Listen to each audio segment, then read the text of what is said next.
Great, welcome to the Survival Guide, Managing Cash Flow for Your Business. We're going to get started in just a few minutes, just wait for a few more people to sign in. So this is the 5-minute warning.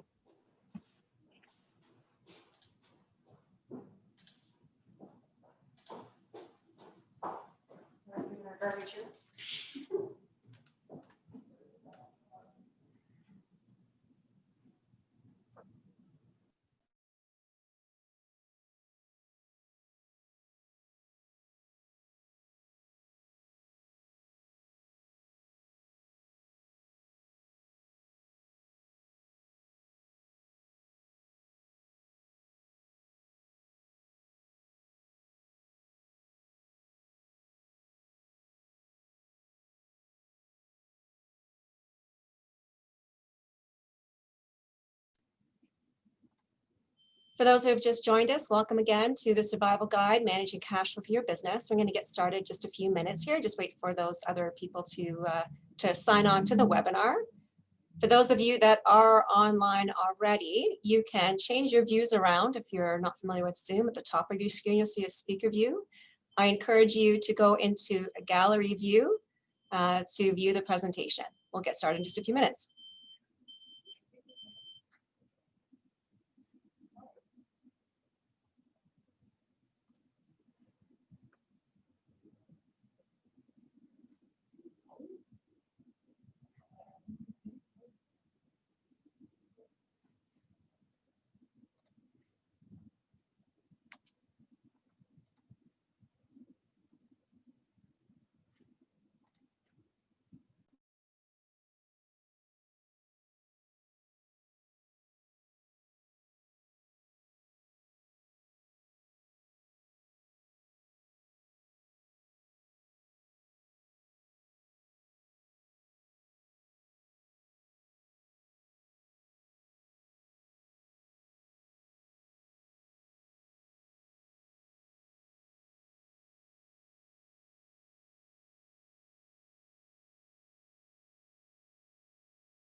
Good afternoon, everybody.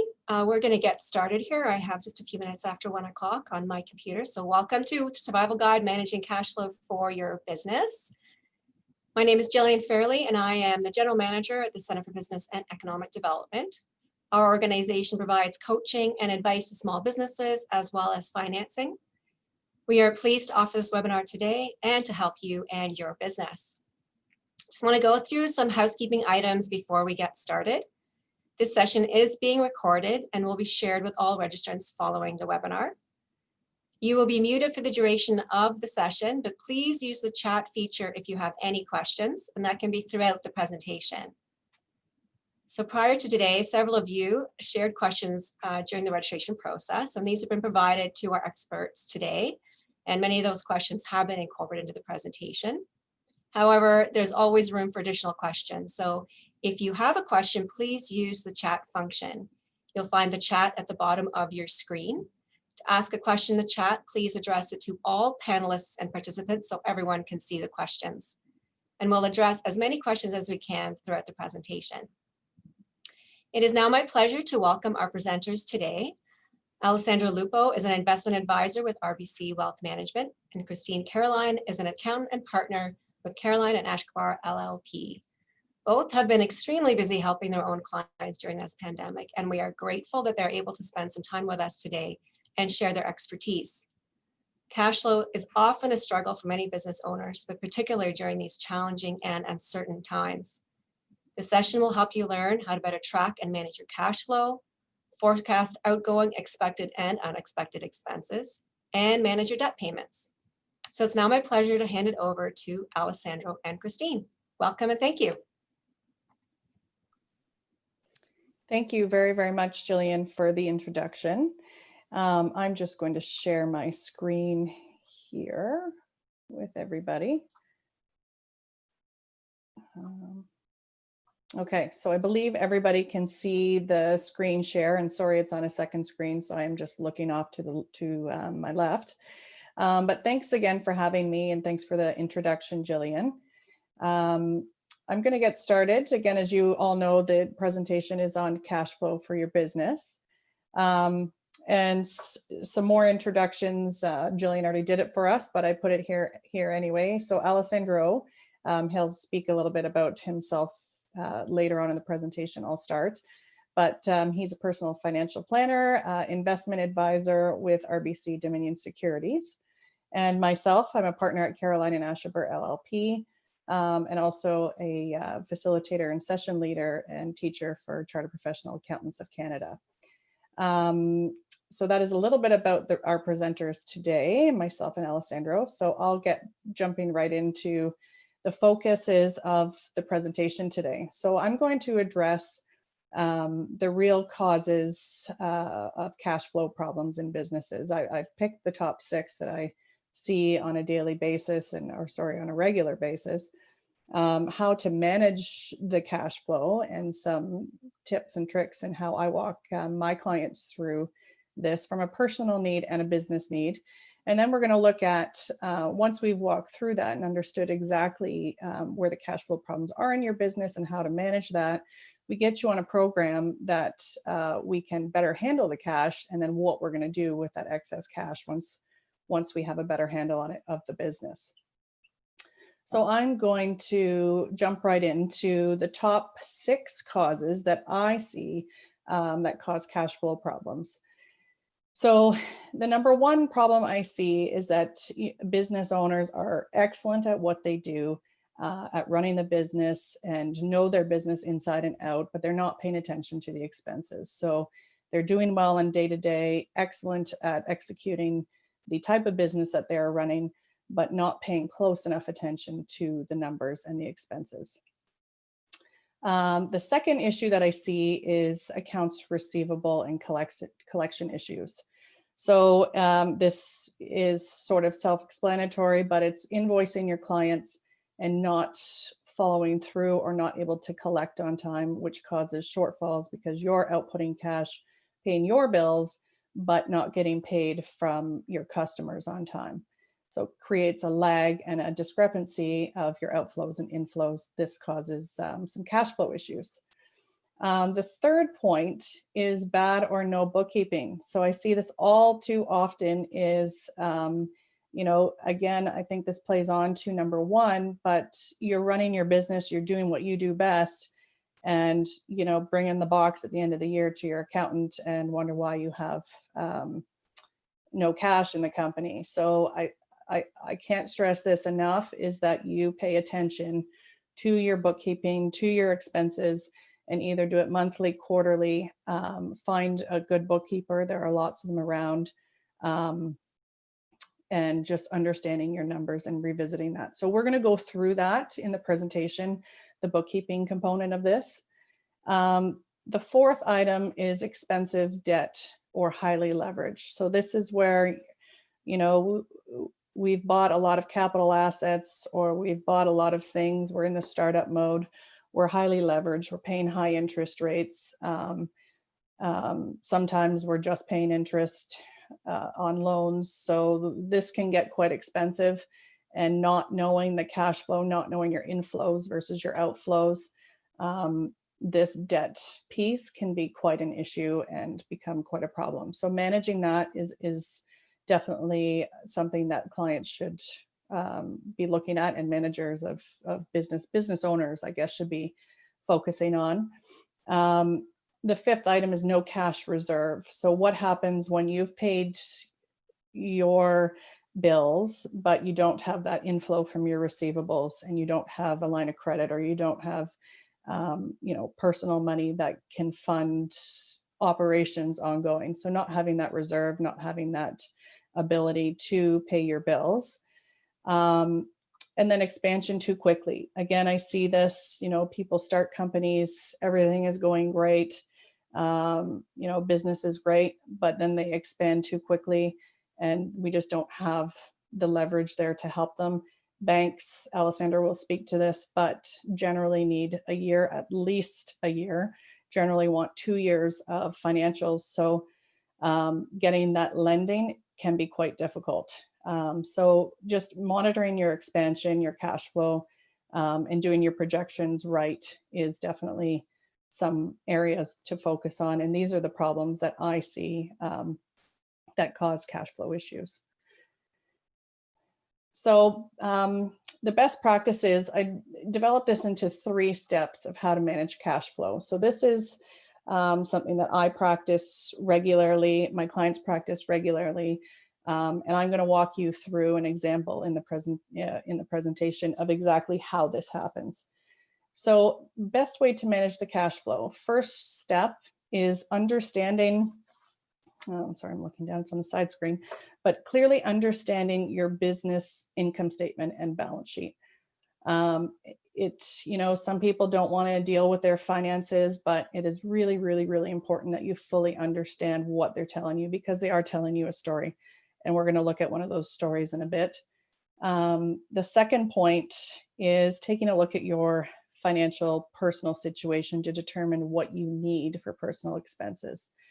So on this, I think as it may come clearer as we go through the example I've created for this presentation, but you just need to know exactly what you need to live. Some people are just pulling money out of the corporation or out of their business account if they're sole proprietors, and aren't understanding. They see that there's 10,000 in the account, and they pull it out because it's there and it's available and they need it to live. But taking that approach can lead to issues down the road. So really nailing this down is definitely very important for you and able to manage your cash flow. And then the third point is determining the best combination of the two between your business and what you need personally, and devising a plan and sticking to it. So this is going to be something that you and your advisor and your accountant develop, and you morph, and it should be an ongoing discussion. You say to your accountant or advisor, okay, I need more money, this didn't work, and then you have to develop a plan and stick to it. And there's lots of variables that come into this discussion, and we're going to look at those, but revisiting this at the beginning of your business and launching your company, maybe you're going to look at it more regularly. But as you get on a plan, and once you're comfortable with how this works, revisiting it annually is what I recommend to clients. So your financial plan, and then meeting with your accountant and looking at this. So let's go into an example about these 3 steps. So here is company ABC. So this is just a general company. I made up the numbers so that it flows. It's, something that typically I would see. So we have income here of 500,000. Then we have our various expenses, leading us to net income of 167,500.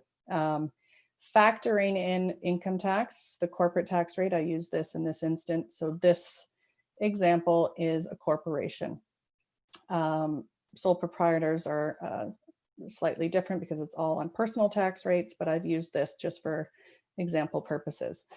So at the end of the year, after you've paid your taxes, you're left with $147,065. So we take a look at this, and clients come to me and say, I had a great year, I made all this money, everything looks great. So from the outside of looking at this, I think most people would agree. Company did great. But then because we're focusing on cash flow, I'm going to jump to the balance sheet. So it's important that we understand this income statement and what this is telling us. Yes, we had a good year, we paid taxes.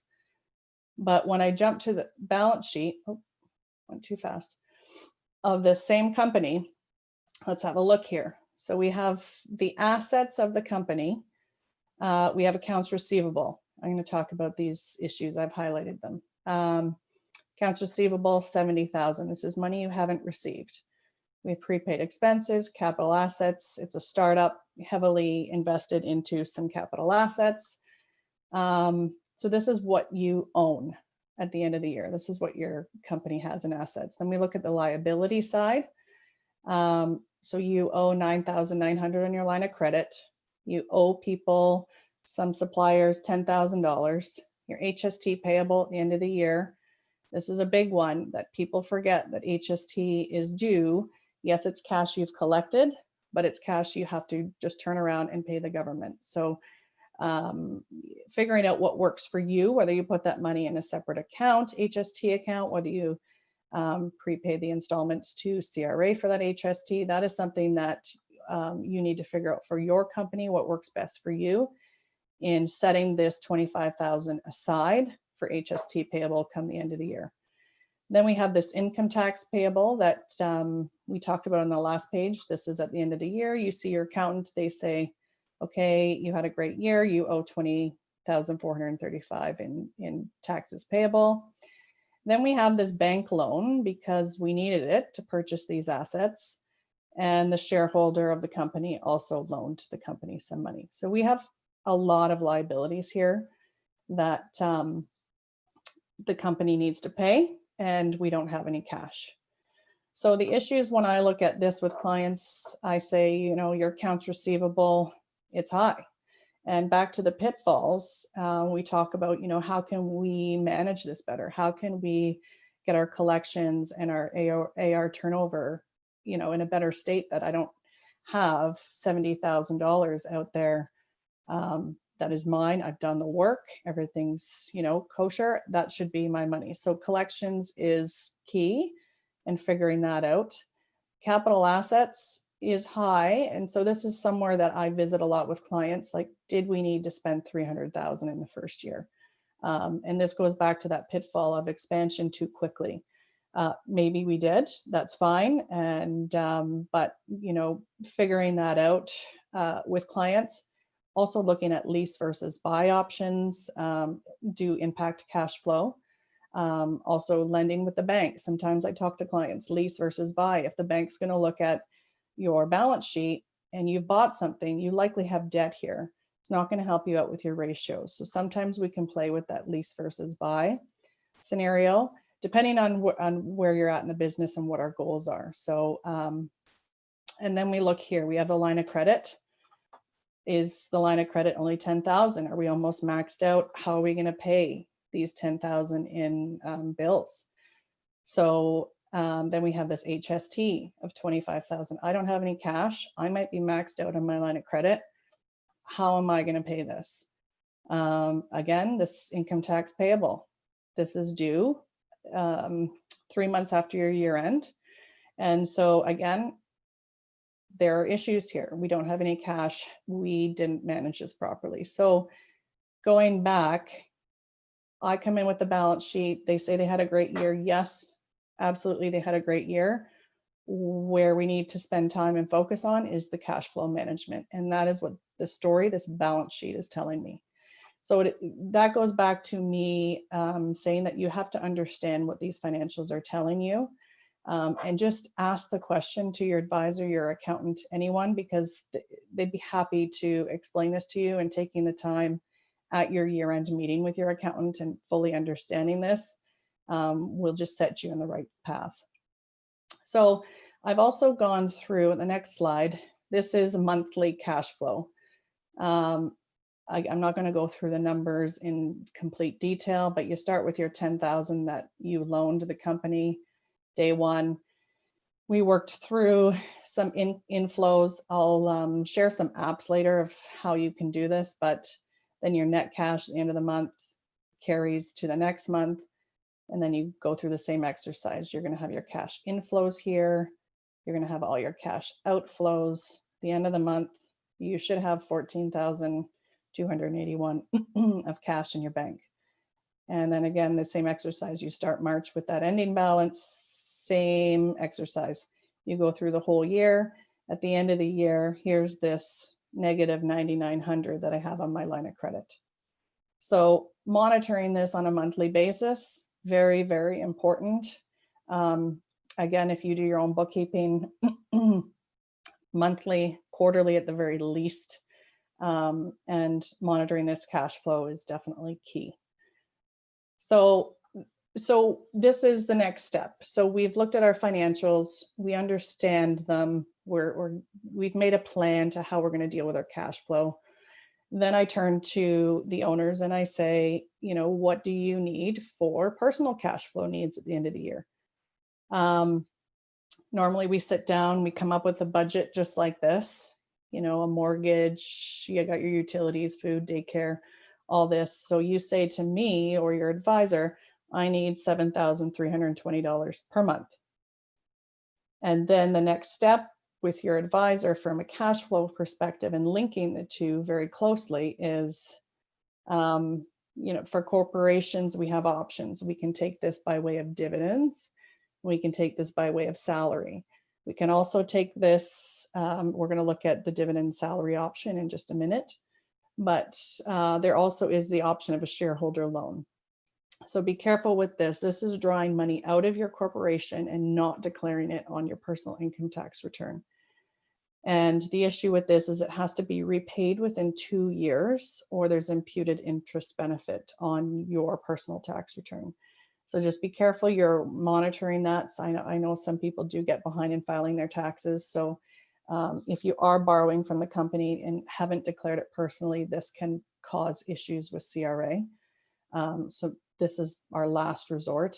Sole proprietors, you're taxed on the net income of your business earned in the year at marginal personal tax rates. So from a cash flow perspective for sole proprietors, most important to look at that cash flow chart I gave and do a monthly inflow versus outflow, setting aside your HST. And again, I can share some resources for that. So so the next step is we've talked to the clients. They've told me they need 7,320 per month. And we talked to them. This company had, I think it was 147,000 left in it after taxes. So we talk, do we want to take out dividends, or do we want to take out dividends and salary, or do we want to take out a wage? So I know this looks like a lot of numbers, but I've tried to simplify it as quickly as I could, or simplify it with the least amount of numbers as I could. So we're going to focus on these columns here. So if I take out 60,000 of dividends each, so that's husband and wife, so it's 120,000 a year. All dividends, so I would declare 60,000 on her, 60,000 on him or her partner. The corporation is going to pay 16,340 in taxes because dividends are not expenses to the company. They come out of your retained earnings. So just looking at that there. If I take out a wage, you have half of the wage as an expense to the corporation. So from a corporate standpoint, you're paying less tax. And if it's a full wage, the entire thing is an expense to the corporation. You're paying very little tax because I've brought your taxable income to a very low amount.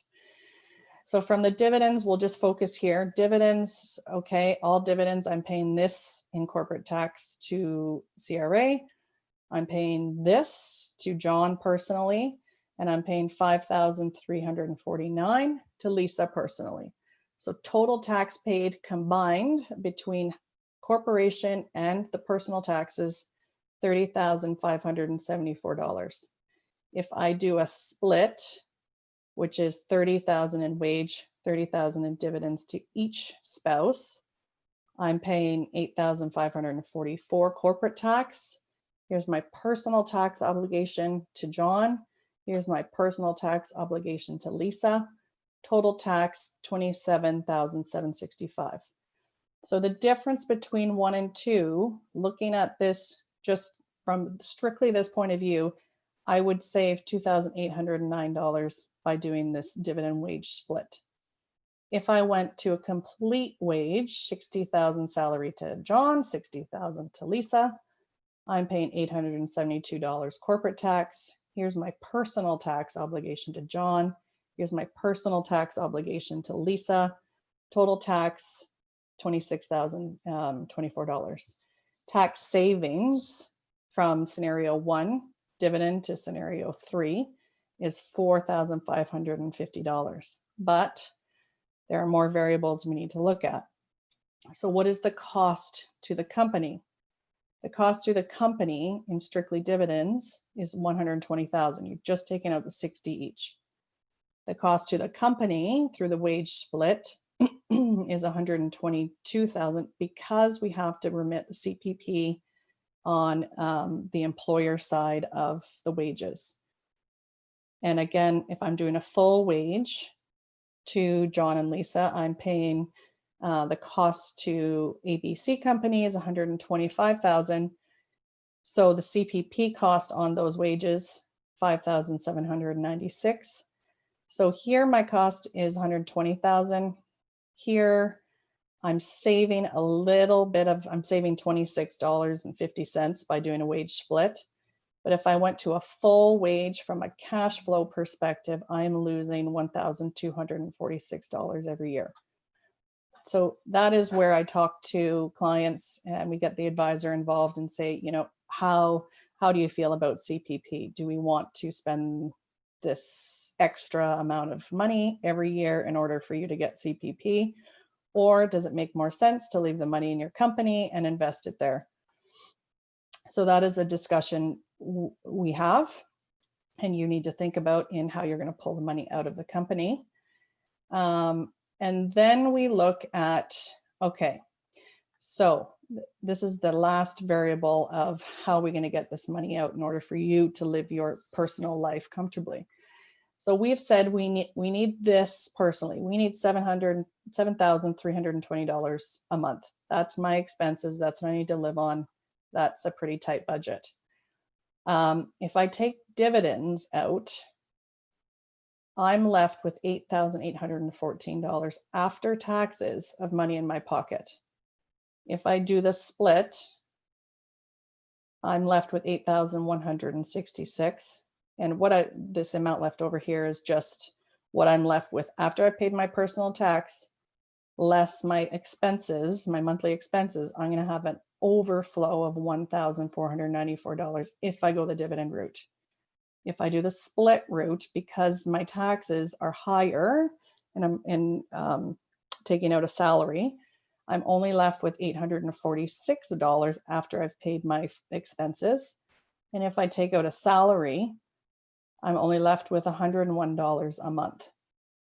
So this is where, again, we think, okay, if I'm only left with $101, something goes wrong with my budget. I don't have enough money through the salary route to pay for anything that comes up unexpectedly. So we may choose the split route because, as we saw in the last slide, you were saving yourself about $26.50 by doing that from corporate tax and personal tax standpoint. And I have a bit of a buffer, and this is monthly. So over the year, extrapolate that. You're left with a pretty good buffer if something comes up. Or do we do the strict dividend route, which is the way I do tend to push people? I'm left with $1,494 every month left over. And this is where I push them to invest that. I mean, you haven't spent any extra money by taking out the salary versus dividend, and you have this extra money left over in your pocket because of the tax rates and the marginal tax rates and the way dividends are taxed. So this is where you would take this extra money or whatever you have left over and you go invest that personally. So things to think about of how you're going to withdraw money out of the company: dividends, split, salary. All of this has to be done after you fully understand how the business has performed and what your personal tax needs are, your personal expenses needs are. So To cap off, so because there's not a lot of time, I just wanted to run through that scenario. I think it's better to see a practical example. And then some of the reminders are that I wanted to point out is, again, pitfalls that I see. HST is not your money. So just be very, very, very careful that you're setting that aside. The SEBA loan repayments, I mean, a lot of people have qualified for that. And then there's that extra distribution that's coming down fairly soon. We're getting more details on it daily. So planning for that now. Yes, you have an injection into your company of whether it's 40, 50, or 60,000. You have to plan for that now in order to pay that back to qualify for the relief. And setting that up properly is definitely key to do now.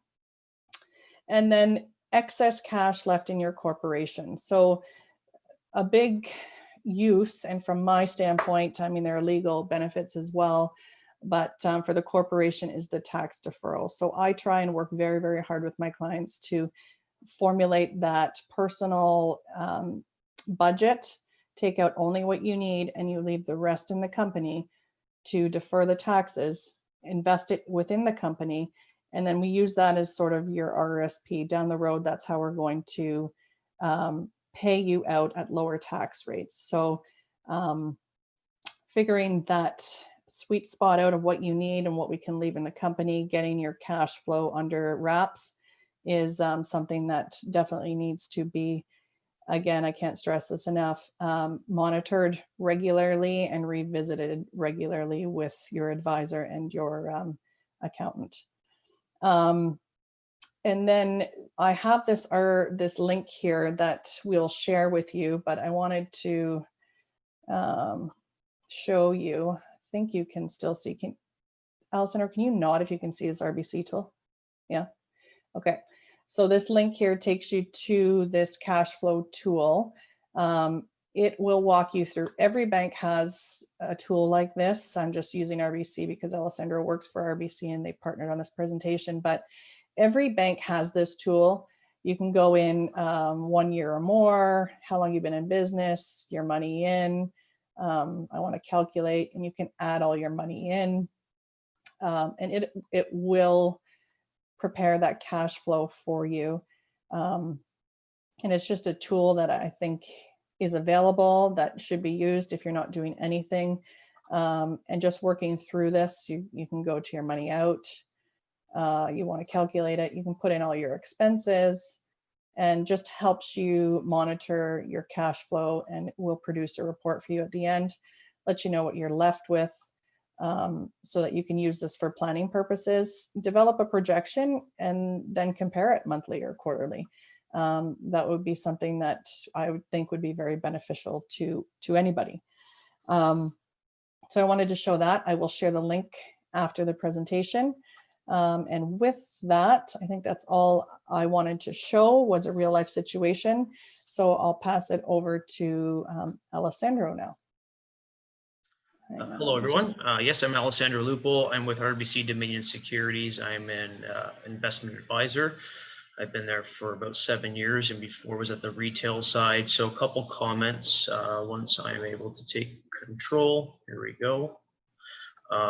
So I primarily work with business owners, agricultural business owners, and retirees. And there's a close correlation between both sides, as Christine's alluded to. And so when I first sit down with a business owner, I usually bring this, and I'll have a bunch of PDFs and some links that I will give Jillian to hand out later via email. But when sitting with my business owners, usually I bring this to the table because they actually will have encountered one of these questions, if not all, by the time at the end of their career. And so today we're short timed. I've got about 10 minutes, but the major one is, what should I do with surplus cash flow, or a deficit, of course, and how can I build employee loyalty? How will I manage risk? I'm going to touch upon a few of these and give you some insight as to what I see from when I sit down with clients, which is obviously a little different than what Christine sees on the other side. So The best piece of advice I can say is when you find a banking advisor, and one of the pitfalls that I see coming from the retail side was transition of banking advisors and trying to find someone that will answer emails very quickly and efficiently. And the big difference between branch and RBC Dominion Securities or any wealth management chain. So what I'm referring to is Scotia McLeod's, TD Waterhouse, CIBC Wood Gundy, RBC DS. We're the link to the branch, and a lot of people will fight to get up to us to work with us because we have a direct connection with the branch and have a tendency to spoon feed and follow through with what we deliver versus just having a singular relationship at the branch with a local banking advisor because they move on so quickly within 1 to 3 years, which I can't see anybody nodding, but usually that's the comments that I receive. So when I sit down with my clients, I do the financial plan, and I'm going to flip over here to the next page, and we put our clients in the center. So what does a comprehensive wealth management strategy include? Well, it includes all of these. I can't go through all of them today, but what I will go through is the credit and lending and the investing side. And some pertinent questions to ask your advisor or somebody that you can find that will assist you is, even though I'm primarily focused on the investing side, I have credit and lending background, which comes as a free advice piece. So I'm going to address the credit and lending side and then work over to the investing side in a couple last questions. So, excuse me. For the credit and lending, this is a resource and knowledge-based piece. So the first question I receive usually is, what are my options for emergency funds or financial planning? And me focusing on the financial planning side, there are 2 different types of setting an emergency fund for you on the personal side and the business side. And so what is that emergency fund? How much is it? How much should I have in savings? That is one of the major questions I always receive. But being a new business, sometimes having a positive cash flow of emergency fund is not possible. So how do we set that up? Well, it could be a line of credit as an example. And so knowing your products and structuring them correctly I'm a big advocate on, because I see when I sit down with a business owner and I'm assisting them, whether they're in positive or negative cash flow, when I look to see where their money's positioned and I see a credit card, and I'll go through some of the rates, and I might be reiterating myself here if you don't already know this, but credit cards have interest rates of, let's say, 9.99% all the way up to 19.99%. So in a negative cash flow position, I'll sometimes see a contingency emergency line of credit that's sitting there empty, and they've been carrying a credit card balance for 3 or 5 months. Well, does that make sense? So understanding your knowledge base on the products from the branch, or even reaching out and asking the simple question, how can I enhance this? I've noticed that somebody will be carrying that credit card balance, and I'll tell them, pay it off with a line of credit and then pay that line of credit down quickly. But what you don't realize, or maybe do not know, is that lines of credit are paid or interest daily. So your timing becomes an issue, right? So what we try to do is teach people timing of the credit products and how to utilize them. Banks also have an additional once a month or once a quarter promotion for moving money from opening a new line of credit. So if you have access to that emergency line, what you can do is flip balances over and work with yourself, saving yourself a ton of money just given interest rates, okay? On the investing side, again, this comes to my specialty. And so once you find yourself in a positive cash flow, and I'm hoping several of you are, the nice thing to see, or when I get a call is, I have $100,000, I have $50,000 sitting in a checking account, and I'll ask time frame. And one of the most important pieces once you get into cash flow management is knowing one's time frame. And if you speak to any advisor, and there's a short time frame of less than a year for the money, take no advice on putting it into any market solution, so a stock or an equity. I will not do that. I'm a big advocate of finding out that time frame and making sure that you maximize interest on that money that you can utilize. And so from a product standpoint, we have our cash accounts, and interest rates have come down drastically low since the pandemic started. Our cash account rate used to be at 1.25. Well, in a matter of 2 days, it dropped to 0.20. So we're seeing that on short-term cash flow solutions. GICs, typically you can get a 30 or 60-day GIC, and that relates to less than 1% as well. And then you're getting into the bond markets. And so I have a strategy that I put in place for business owners that I will roll GICs or secondary GICs to maximize interest, meeting a time frame of, let's say, a business project that might be six months down the road. So I can't stress enough to utilize and know your products. And One of the other things I always say is, how much time do you spend on your hair or getting dressed in the morning? If you're spending 15, 20 minutes, a lot of people spend more on their cosmetics than they will on their finances, and it should be the other way around. One of the other big questions I get also is how to build resiliency in your business. And so another complaint I get for some of my big construction companies and other companies that deal with maybe minimum wage workers is how to obtain and keep those employees. And what every bank also has is a group savings or a group RRSP plan. And it's something that I recommend or will put my clients in front of, because it's a way that you can retain your employees. There's group RSP plans for 0 to 5 employees, from 5 to 15, or 15 plus. And what that looks like is forcing your employees, not forcing, but agreeing with your employees to deposit a certain sum of money into an RRSP, building an asset down the road. And what I find is that a lot of employees will not save for retirement. And by adding that component to your business, it does show the professionalism and longevity of your company. And so if you can show an employee, in two years' time that they've saved $15,000, $20,000, you're adding value to their life. And then what RBC or what another bank will do is they'll build in a vesting option. So a vesting option is usually a 2-year time frame where the employee can't touch the money. And so therefore, if an employee is going to leave, they need to make the option or decision whether they want to leave behind $10,000 or $15,000 if it hasn't been invested, which the company will receive back. And so RBC has it for myself. All sorts of companies run these, and I can't stress enough to definitely take a look at this option for yourself.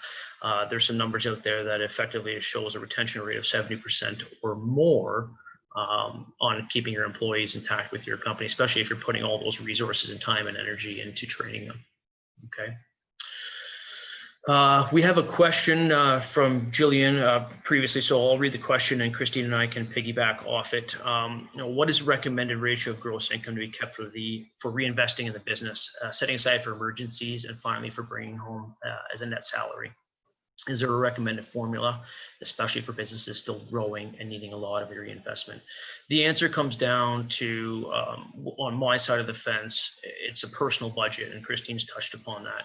So I will send Jillian as well an Excel spreadsheet that pretty much addresses all the expenses. And so what we do is we create that monthly or annual budget. And if you know that amount, what we can do is we can determine what one's income is needed.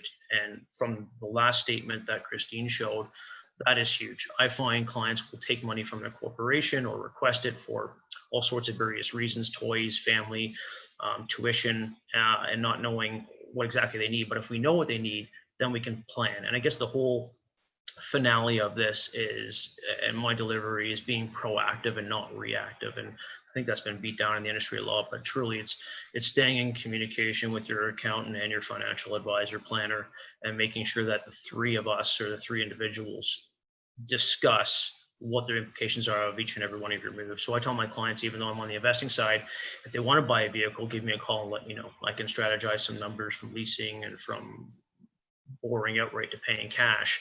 And in an interest rate environment like this right now, we've seen all-time lows. Right now, a lot of people are choosing to leverage versus taking money from their investments. So Christine, is there a part that you would like to add on to that question? No, so you touched on a lot of it, but I guess there's no formula, and it's on an individual basis that we generally come up with a plan. But what I would say, as written in the response to this, is that, as we've seen with COVID, and even prior to COVID, I would always say your fixed costs, make sure you have at least 3 months worth of fixed costs saved for any type of interruption. And I mean, COVID obviously shed light on a lot of that not a lot of people had that. And, most people don't. And I'll admit that most people don't. But ideally, if we could get to that, that would be the ideal situation to be in, to have 3 to 6 months worth of your fixed cost saved. Yes, I definitely. And I think there were more questions that came in earlier that I don't know if, Jillian, do you want me to touch on them, or did you want me to read them? I wrote short notes, but I can go through them. Or do you want to read it? No, it's okay. You go ahead. That'd be great. We have Uh, some other questions coming through as well, but why don't you start with the ones that were asked during registration and then we'll jump to the chat. Okay, okay. So the one I have is, are there any apps for cash flow? I touched on that.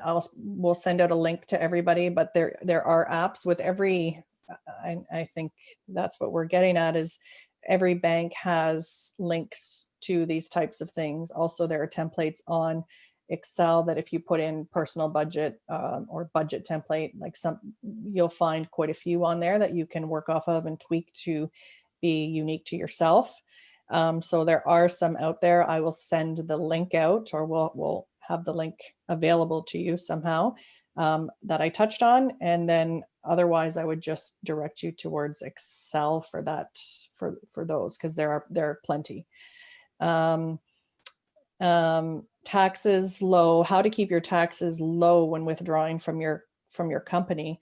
Again, I think this is where you have to really work with your accountant, look at the tax rates and try and keep you in a low tax bracket. I mean, there are various tax brackets, and there are federal tax brackets, there are provincial tax brackets, and we need to combine them, and we want to keep you low. I mean, I like to keep my clients in less than the 40% ideally, if we can.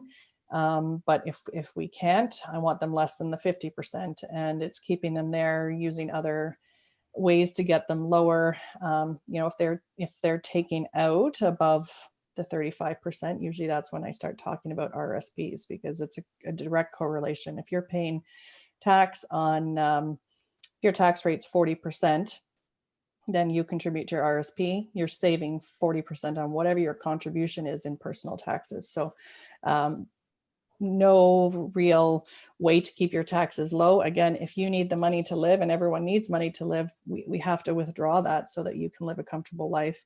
But it's finding that sweet spot where you're in the lowest tax bracket we can get you in for your personal needs.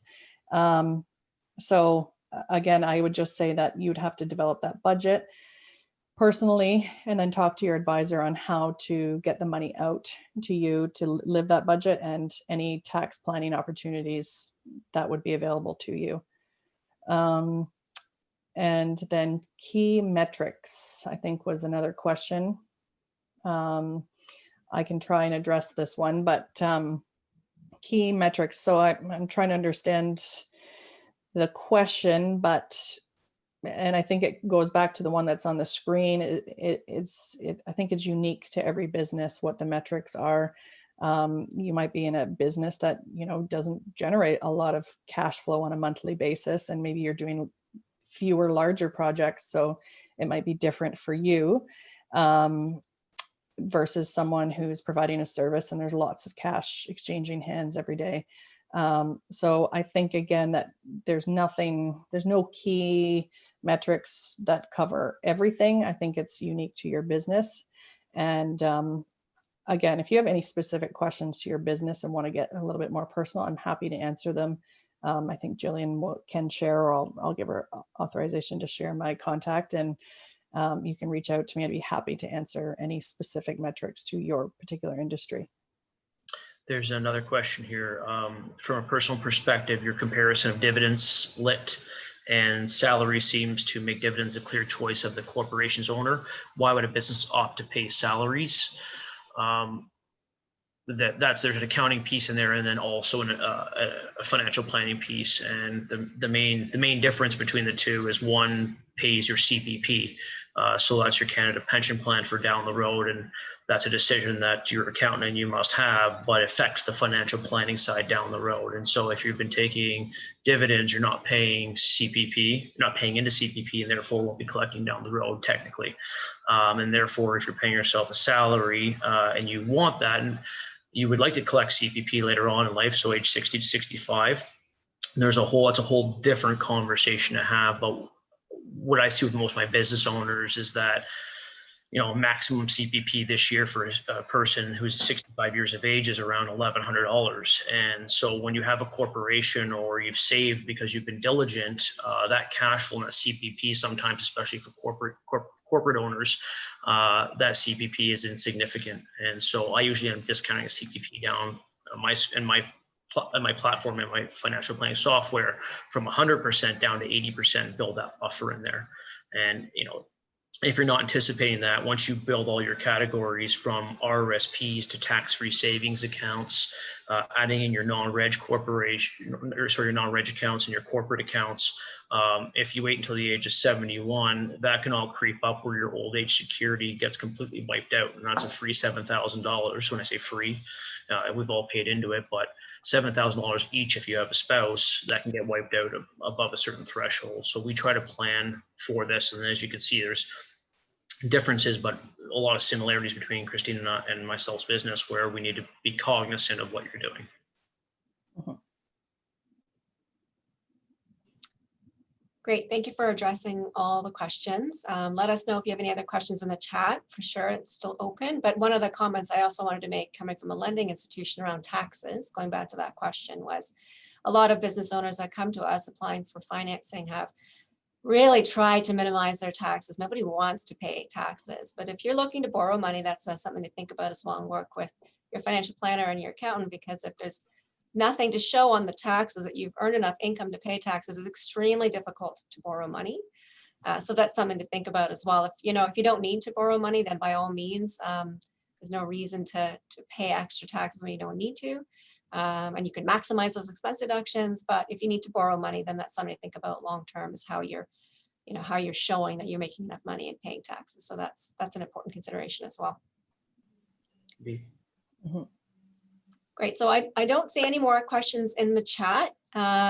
So I think we'll wrap up the session, but I wanted to say thank you to both Alessandro and Christine for an extremely informative session. I certainly encourage all of our clients and all small business owners to have advisors at their table, including individuals like yourself, because it's really important for that personal side and the business side, and they're so closely blended in the businesses that we operate in this community. So it's extremely important to have advisors helping you out. I always learn something extra by listening to experts, and certainly business owners will as well.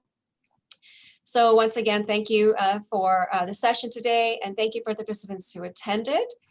Recording of the session will be available after the event, so we'll share a link to that recording. I know Christine and Alessandro also mentioned some really valuable tools and resources that we made available too. So we'll send out an email with attachments to tools that they've so kindly offered to share, as well as a short survey about the event. So if you have some feedback, we'd love to hear from you. So once again, thank you to our amazing presenters today. Thank you for attending. Wishing everyone a fantastic rest of the day and week, and take care and stay safe. Thank you as well. Take care, everybody.